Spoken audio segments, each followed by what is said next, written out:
하나님 아버지, 오늘 이 시간 성령 하나님께서 언제 임하시는가에 대해서 강의하고자 합니다. 이 말씀을 듣는 모든 분들이 다 성령의 충만함을 받게 해주시고 받은 성령으로 신앙생활에서 승리의 삶을 살 수 있도록 축복하시고 선교에서나 목회에서나 성령의 나타남이 있어지게 하옵소서. 예수님의 이름으로 기도하옵나이다. 아멘. 지난번에는 성령님께서 어떤 일을 하시는가 에 대한 7가지를 말씀드렸습니다. 특별히 성령 하나님께서 임했을 때에 치유에 어떻게 역사하시는가에 대해서도 언급을 했습니다. 그 성령 하나님께서 언제 우리에게 임하실까? 성령의 기름 부으심이 어떤 조건이 되었을 때에 기름 부으심이 임할까? 우리의 간절한 소망은 무엇일까? 그것은 바로 성령의 충만함을 받는 것입니다. 아무 조건도 갖추어지지 않는 상태에서 성령께서 임하시는 것은 아닙니다. 보혜사 성령께서는 어떤 조건이 되었을 때에 합당하다고 생각되었을 때에 임하시게 되는 것입니다. 일반적으로 교회는 가장 기본적인 행정 조직을 가지고 있습니다. 목사님, 부목사님, 전도사님, 그리고 또 장로님, 권사님, 집사님, 각 부주일학교, 또 전도회가 조직이 되어 있고 구역장 또는 목장이 조직되어서 하나님의 교회가 일사불란하게 움직여지는 것입니다. 그런데 교회에 행정적인 조직은 있지만 영적인 조직이 없는 경우가 많습니다. 영적인 조직이 무엇이냐면은 고린도전서 12장에 성령의 은사, 각 성도들에게 나누어 주시는 그 은사가 꽉 물려서 조직되어 있을 때에 그것을 무형교회의 영적인 조직이라고 합니다. 이 조직이 있을 때에 하나님의 교회는 살아서 운동력 있게 역사하게 되는 것이죠.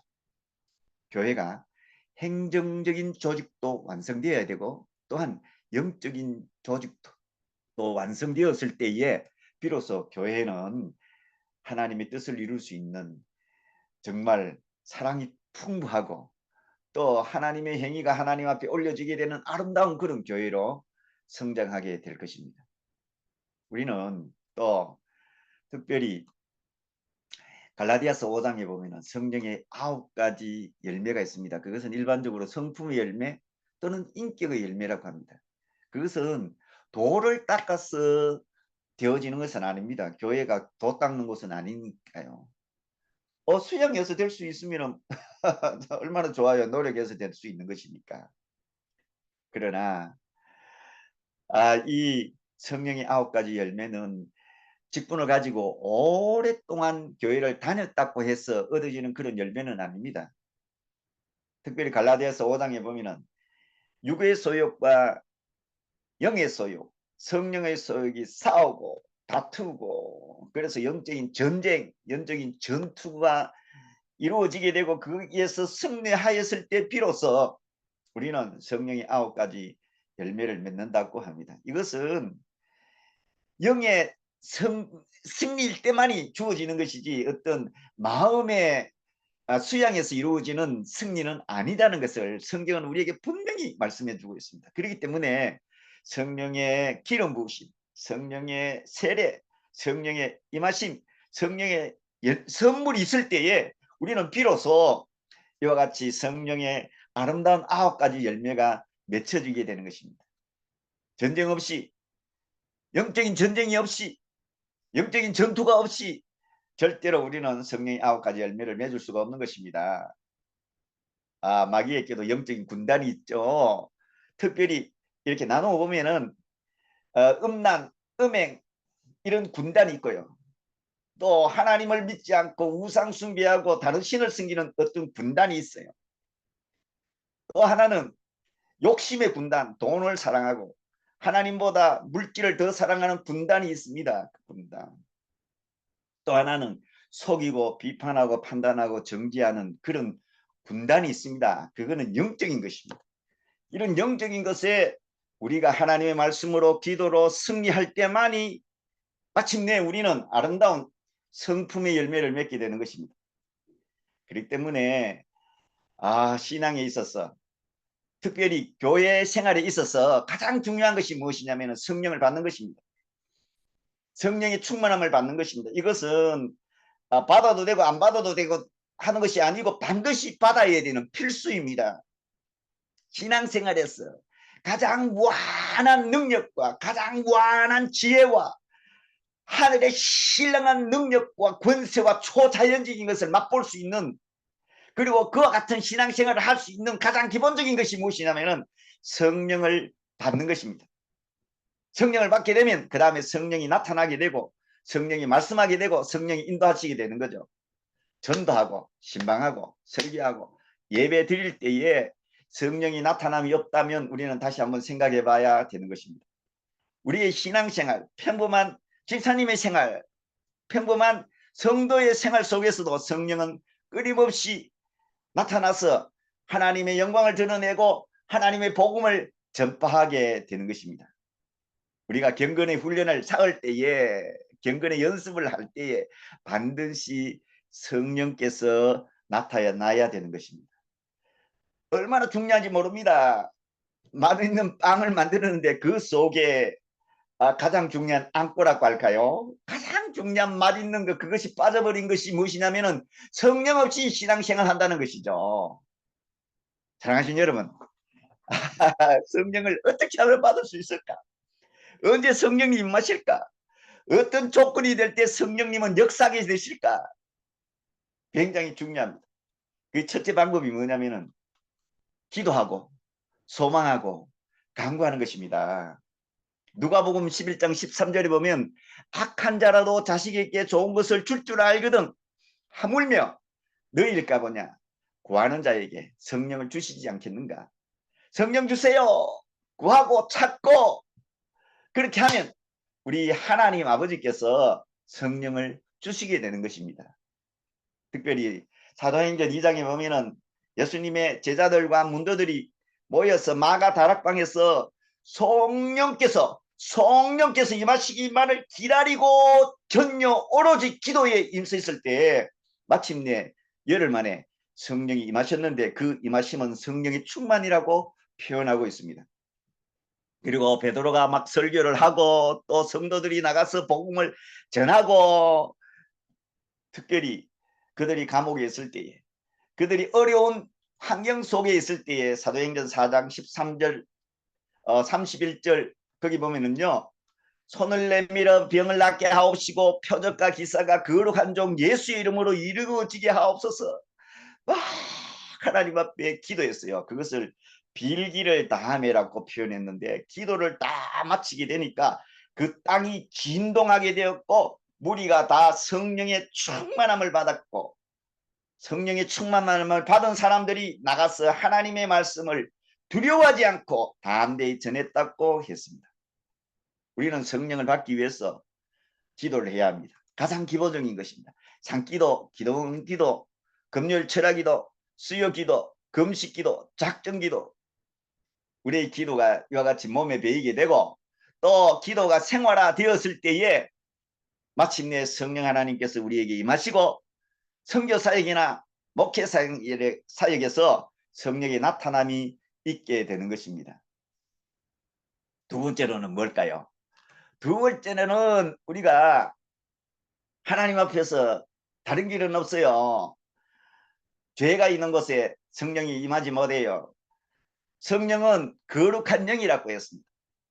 그래서 어떤 죄를 지었든 간에 죄를 회개하게 되면 그것이 끝나고 난 다음에 성령께서 기름 부으심이 난다는 것입니다. 사도행전 23장 2장 38절에 보면은 회개하여 각각 예수 그리스도의 이름으로 세례를 받고 죄사함을 받아라. 그리하면 성령의 선물을 받으리라고 했습니다. 우리는 하나님 앞에 회개해야 될 것이 굉장히 많습니다. 우리가 감정의 분노가 일어났을 때, 또 의지가 약해서 게을렀을 때, 또 잘못된 생각을 했을 때, 또는 공산주의나 또는 잘못된 사상 속에 있었을 때, 또 생활과 습관이 잘못되었을 때, 이 모든 것들이 다 회개의 대상인 것이죠. 우리는 말의 회개도 해야 되고 또 행동의 회개도 해야 합니다. 이렇게 회개할 때에 우리 하나님께서는 우리에게 죄사함의 은혜를 베풀어 주시는 것이죠. 그 때문에 예수님께서 십자가상에서 피를 흘리셨고, 성경은 예수님이 십자가에 달려 돌아가심으로 모든 죄를 속량하셨다. 그 피가 너희 죄를 깨끗게 했다. 그렇게 표현하고 있습니다. 로마서 1장 4절에 보면 성결의 영으로, 성령님은 성결케 하십니다. 성령이 임하게 되면 우리가 성결케 되고요.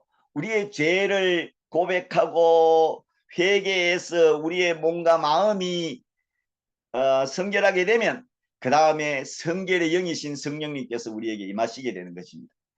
그렇기 때문에 죄와 허물, 특별히 믿지 않는 사람이나 믿는 사람이나 이런 관계 속에서 뭔가 끄리낌이 있었을 때에도 우리는 하나님 앞에 회개해야 되는 것이죠. 우리가 계속적으로 믿음 속에 살려고 하고 또 하나님의 말씀이 깨달아지게 되려면은 우리는 끊임없이 회개해야 되는 거죠. 회개하지 않고 죄가 있을 때는요, 성경을 볼 때도 잘 깨닫지 못해요.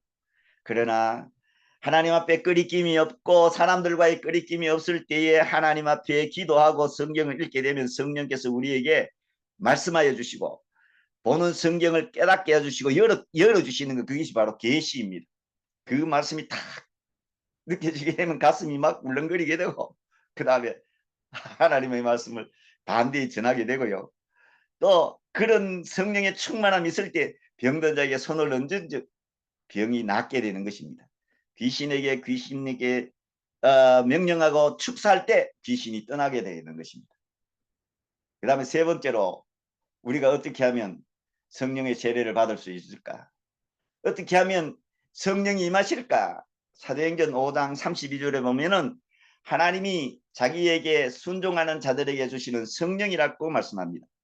성령님은요, 예수 그리스도를 통해서 성령이 임하시고 또 하나는 성부 하나님을 통해서 또 임하시게 되는데, 베드로와 사도들이 하나님의 말씀을 순종하고 하나님께 순종하는 것이 마땅하다, 사람에게 순종하는 그것은 잘못되었다 라고 말씀하시면서 하나님의 말씀에 순종했던 구약의 많은 선지자와 많은 왕과 또 하나님 앞에 순종했던 많은 사람들이 성령을 받았던 것을 예를 들고 있습니다.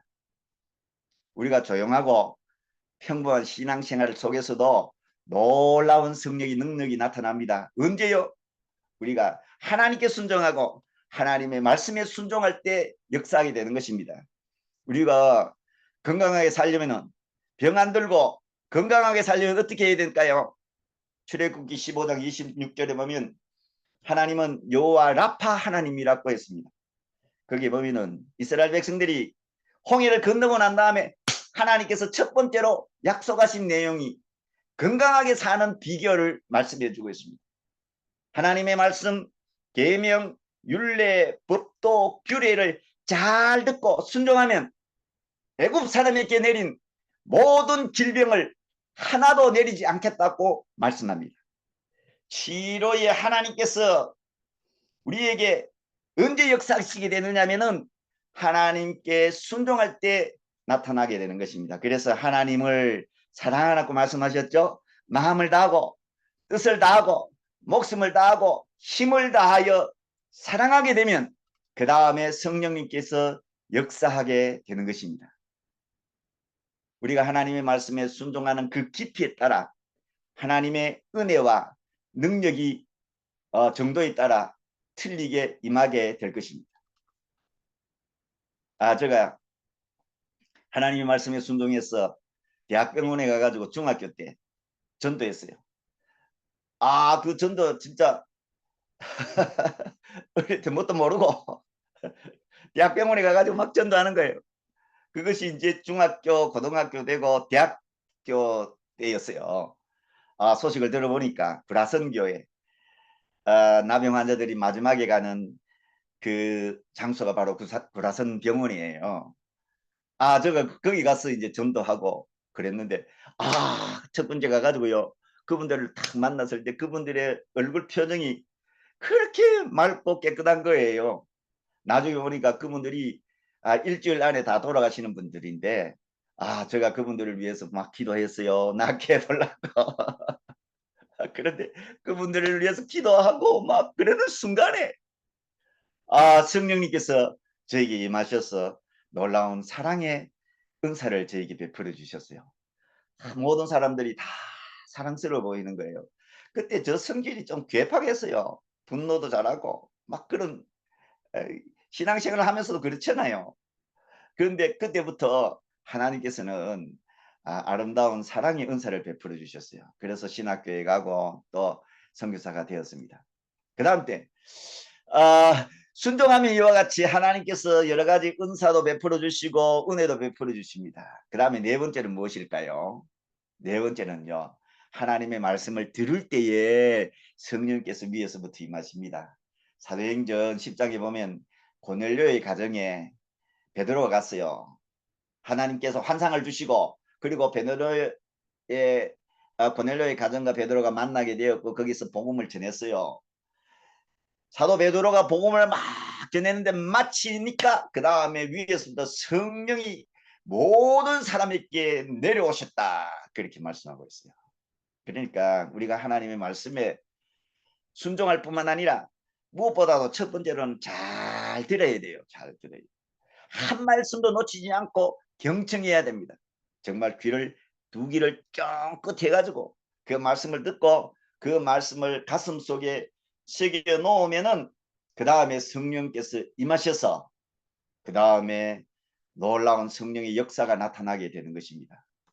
특별히 신명기서 21장 1절에 보면 여호와의 말씀을 삼가 듣고 그러고 난 다음에 보면 말씀에 순종하면 14절까지 축복의 메시지가 나타나게 되는 것입니다. 우리가 하나님의 은혜를 받기를 원하고 하나님의 사랑을 받기를 원하고 또 행복한 신앙생활을 하기를 원하면은 하나님의 말씀을 잘 들어야 합니다. 주일날 예배 시간에 하나님의 말씀을 잘 듣고 또 성경을 읽을 때 잘 듣고 그럴 때 하나님의 역사가 나타나요. 우리 사람의 생명은 어디 있다겠습니까? 피에 있다고 하잖아요. 영적인 것에도 피가 있습니다. 피.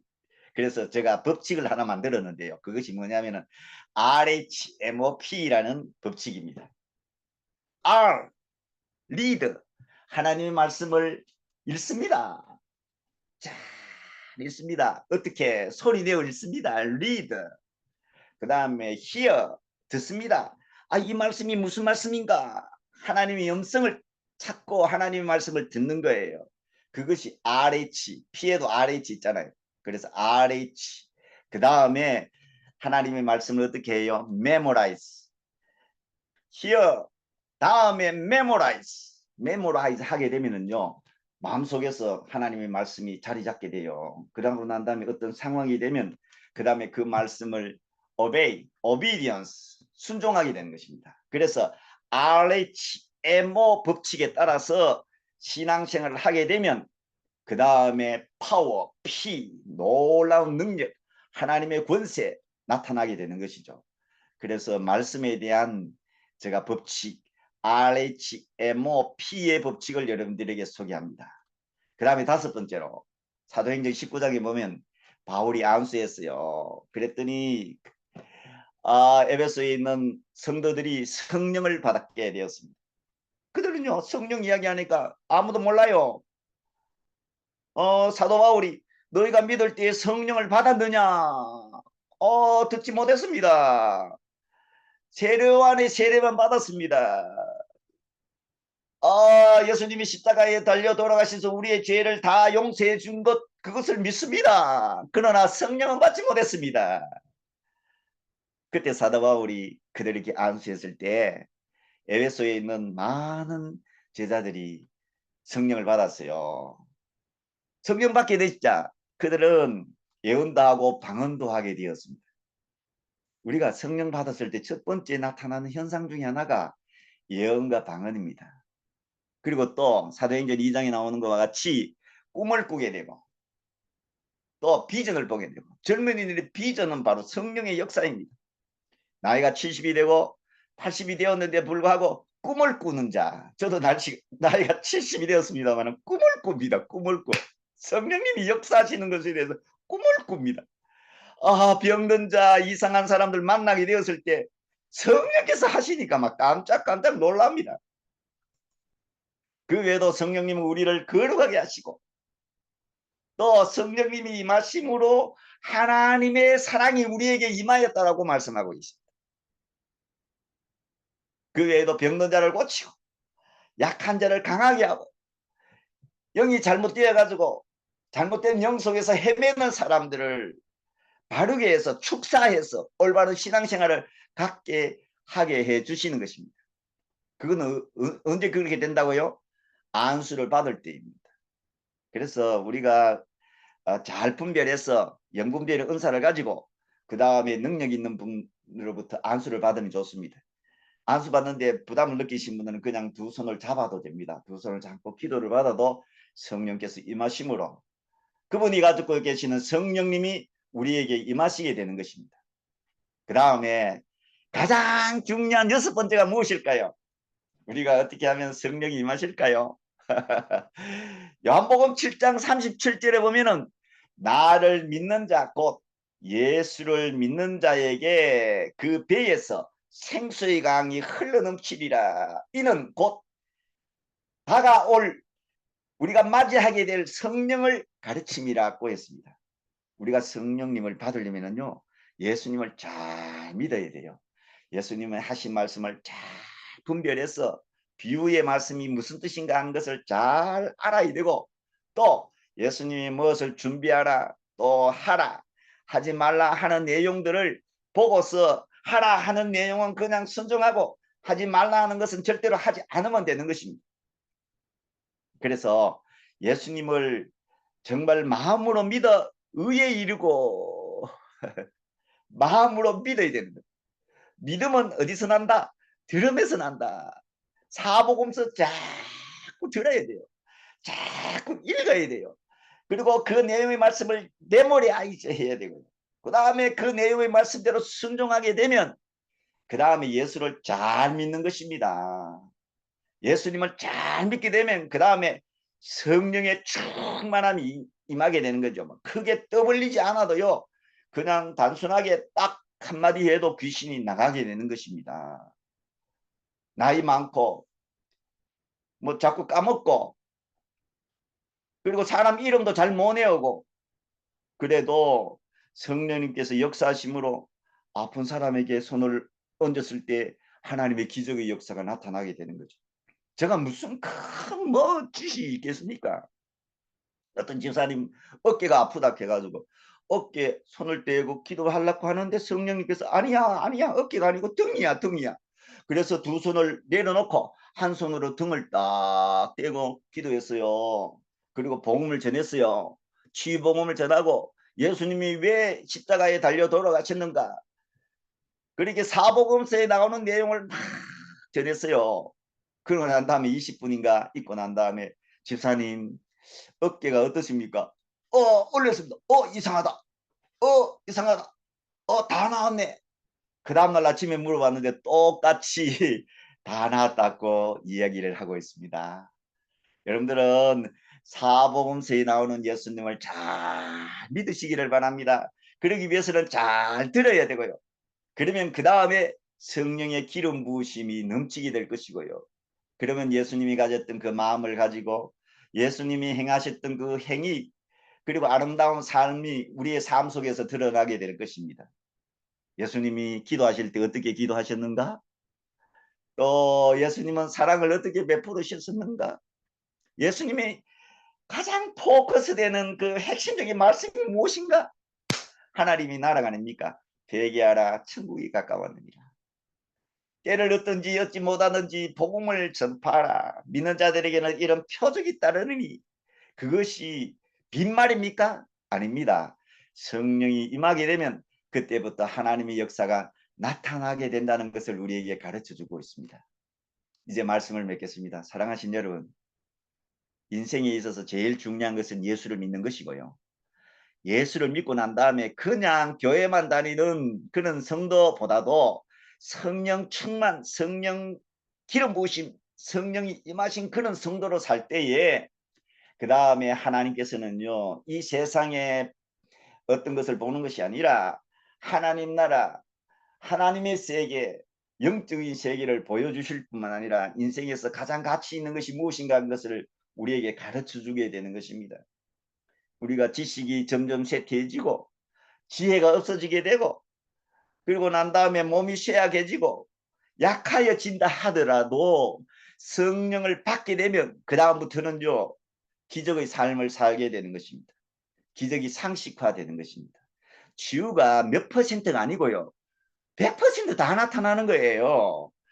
안 나을 사람 안 낫는다고 가르쳐 주시기도 하고요. 또 나을 사람 어디에 아픈가 또 가르쳐 주시기도 하고요. 마음에 무슨 병이 있는지도 성령님은 아시니까 영의 깊은 것, 하나님의 깊은 것도 성령님이 다 가르쳐 주셔요.